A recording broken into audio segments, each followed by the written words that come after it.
Wait, just 20,000? You expect us to go on a honeymoon with that? Isn't that a bit low?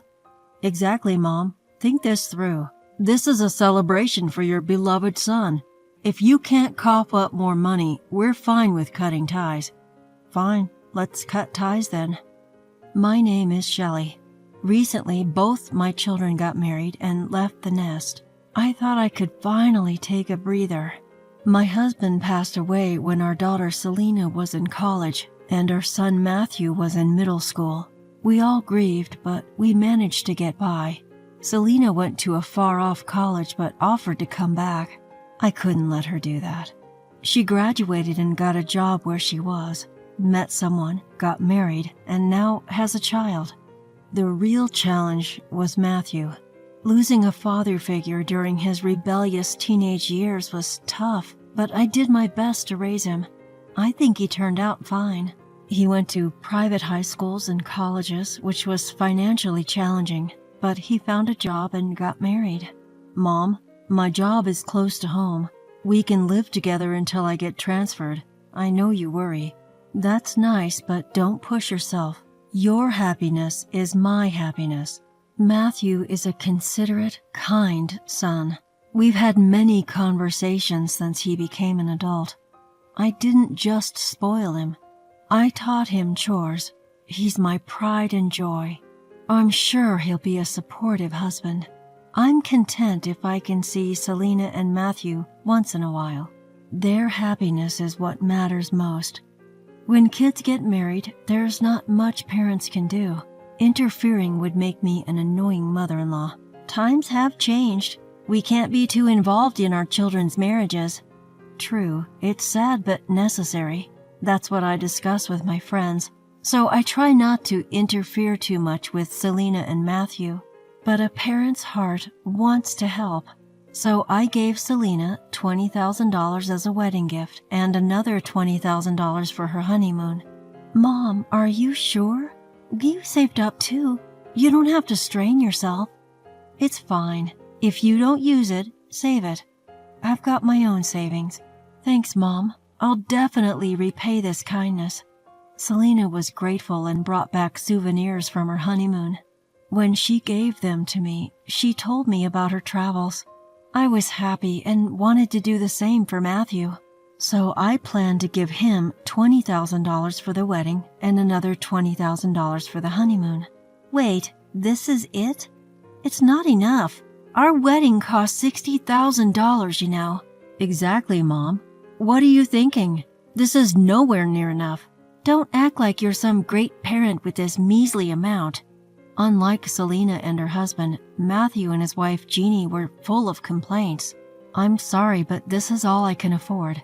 You had your own savings for the wedding, right? What? Young people these days don't have savings. We're always paying for the elderly. Mom, don't you watch the news? We're struggling here. Maybe you should educate yourself. I know, but if that's the case, you didn't have to spend $60,000 on a wedding. Wow, how cruel. A wedding is a woman's lifelong dream. It's the one day I get to be the star. Exactly, and you say it like that? Are you looking down on us? No, that's not what I meant. Jeannie starts to fake cry dramatically, and Matthew defends her. For some reason, they act as if I've said something terrible. So are you saying my parents should also contribute money? That's ridiculous. Why should the bride's parents have to struggle? Isn't it the groom's parents who should handle everything? Matthew has no savings. It's been tough for him. Are you exploiting him because you're a single mom? I've never done that. I haven't taken any money from him since he started working. I've never interfered with how he spends his money. If he has no savings, maybe he spent it on his hobbies? That's not true. I just ate out and went drinking with friends. That shouldn't deplete my salary. Exactly. Besides, you have all the latest appliances at home. Those were gifts from my daughter for Mother's Day. See, you've been exploiting Matthew too. Poor Matthew, being taken advantage of because he's kind. In reality, I've never asked Matthew for anything. Some of my friends do take living expenses from their adult children who still live at home. I know young people have it tough, so I never took money from Matthew. I've managed on my own salary and savings. Oh, poor Matthew, raised by such a terrible mother. And now you insult my parents too. You're the worst mother-in-law. Mom, apologize to Jeannie. Show your sincerity with money. We'll be back in a few days, so increase our honeymoon allowance. I'm your precious son, right? Please, Mom. With that, Matthew leaves with a smug smile, hugging Jeannie's shoulders. I'm left alone, disappointed, wondering why they would say such things. I've never exploited anyone. I've given as much as I could afford and thought I'd done my best. Selena and her husband never complained. They even thanked me. I know some parents give more, but this is my limit. I thought I'd raised him well, but to be told all this. Just then, Selena calls to say she sent a package. I end up venting to her, and she says, Mom, Matthew's lost it. I knew he was sheltered, but he's gotten worse since dating Jeannie. You should free yourself, Mom. Her words clear the fog before my eyes. Matthew is an adult now. He is not a child I need to protect. There is no need to be spoiled anymore. A few days later, Matthew and Jeannie return. They sit across from me at the living room table, smirking. So you've had time to think. How much more are you giving us? Exactly. Our future relationship depends on this.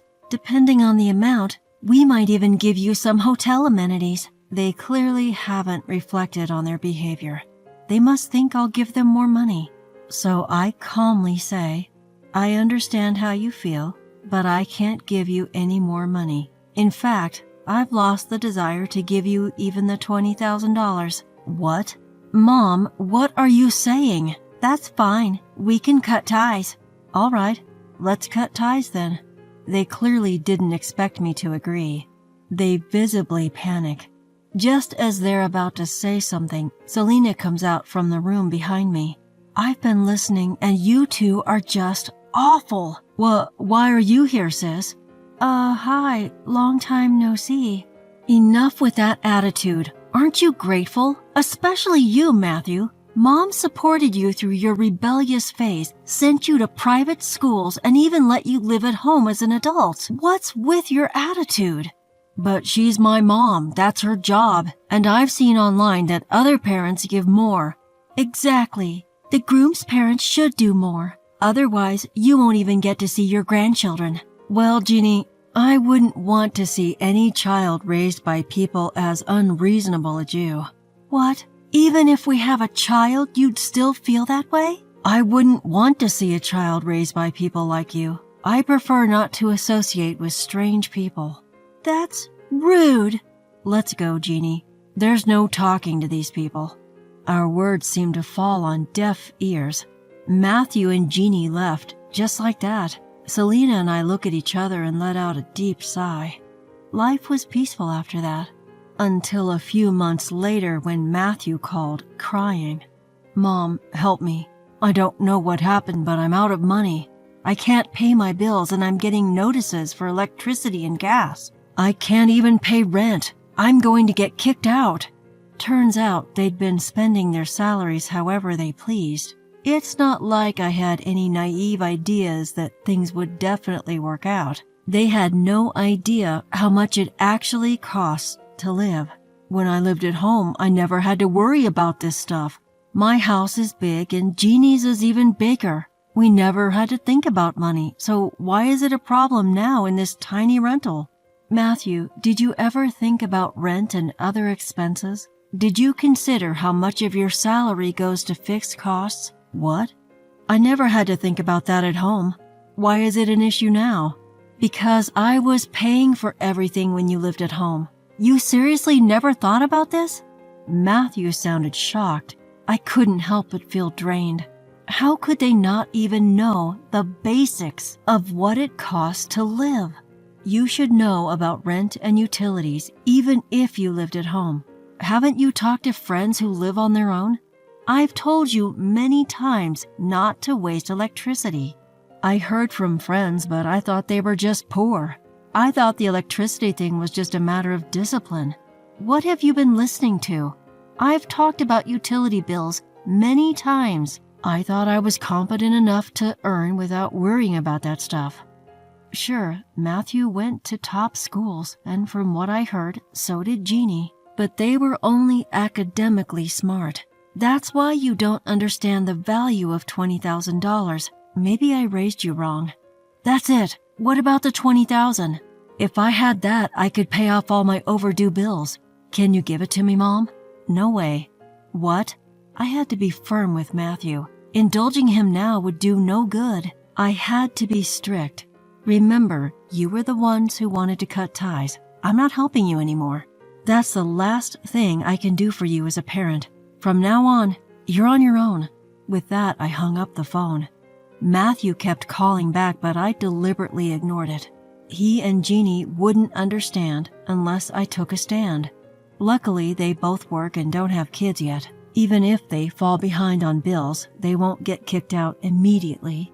I thought they'd catch up and start saving in a few months, but I was wrong. When Matthew couldn't reach me, he contacted Selena.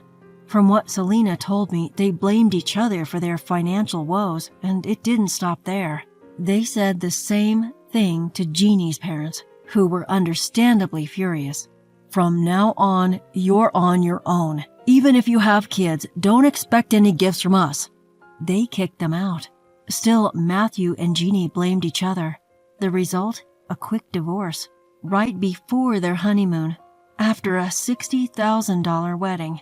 Now their friends are distancing themselves, calling them wedding gift thieves. In the end, they're cut off from their families and have no friends to rely on. Matthew tried calling Selena, but she ignored him too.